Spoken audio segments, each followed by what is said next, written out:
Hammaga salom. Bugun men sizlarga shunaqa shokoladli braunie pishirishni o'rgataman. Ta'mi juda ham shirin. Agar ko'rinishi yoqqan bo'lsa, men sizlarga pishirishga buni tavsiya qilaman. Ichini qaranglar, yumshoqligini.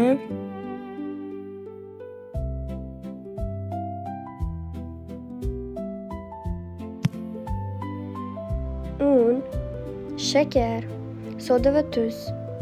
Ikkita tuxumimizni chaqib olamiz.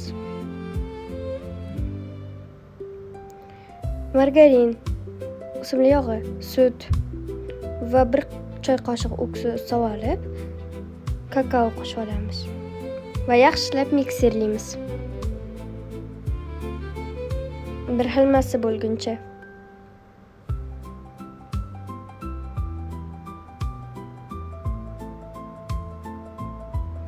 Shunaqa chiroyli xamir chiqishi kerak. Endi yarmini quyib olamiz va drop shokolad yoki xohlagan plitkalaringdan solsanglar bo'ladi.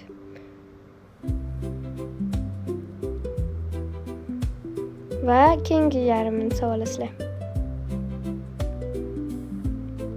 Endi ustini xohlagan shokoladlaring bilan qo'yasizlar. Shunda yorilib chiqadi usti. Va duxovkaga 160 gradusga. Mana bizada brauniyalarimiz pishib chiqdi. Shunaqa mazali braunie chiqadi.